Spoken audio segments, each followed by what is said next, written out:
ರಾಮನಗರ ನಗರಸಭಾ ಉಪಾಧ್ಯಕ್ಷ ಸ್ಥಾನಕ್ಕೆ ಇಂದು ನಡೆದ ಚುನಾವಣೆಯಲ್ಲಿ 17ನೇ ವಾರ್ಡ್ನ ಕಾಂಗ್ರೆಸ್ ಸದಸ್ಯೆ ಗಿರಿಜಮ್ಮ ಗುರುವೇಗೌಡ ಅವಿರೋಧವಾಗಿ ಆಯ್ಕೆಗೊಂಡರು. ಕಳೆದ 15 ದಿನಗಳ ಹಿಂದೆ ಆಯಿಷಾ ಬಾನು ಅವರ ರಾಜೀನಾಮೆಯಿಂದ ತೆರವಾದ ಸ್ಥಾನಕ್ಕೆ ಇಂದು ಚುನಾವಣೆ ನಿಗದಿಯಾಗಿತ್ತು. ಬೆಳಗ್ಗೆ 11:30ಕ್ಕೆ ಚುನಾವಣೆ ಪ್ರಕ್ರಿಯೆ ಆರಂಭಗೊಂಡಿತ್ತು. ಬಾಲಗೇರಿಯ ವಾರ್ಡ್ನ ಗಿರಿಜಮ್ಮ ಗುರುವೇಗೌಡ ಒಬ್ಬರೇ ನಾಮಪತ್ರ ಸಲ್ಲಿಸಿದ್ದರಿಂದ ಚುನಾವಣಾಧಿಕಾರಿಯಾಗಿ ಭಾಗವಹಿಸಿದ್ದ ಉಪವಿಭಾಗಾಧಿಕಾರಿ ಬಿನೋಯ್ ಅವರು ಅವಿರೋಧ ಆಯ್ಕೆ ಪ್ರಕಟಿಸಿದರು.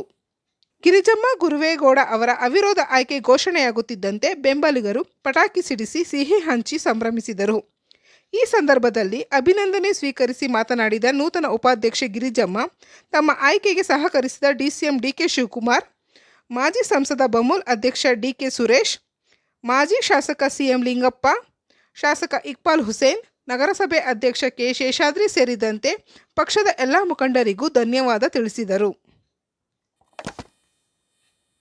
ನಮ್ಮ ನಗರಸಭಾ ಅಧ್ಯಕ್ಷರು, ನಮ್ಮ MLA ಸಾಹೇಬರು, ನಮ್ಮ ಎಲ್ಲ ನಗರಸಭೆ ಸದಸ್ಯರಿಗೂ ಧನ್ಯವಾದ.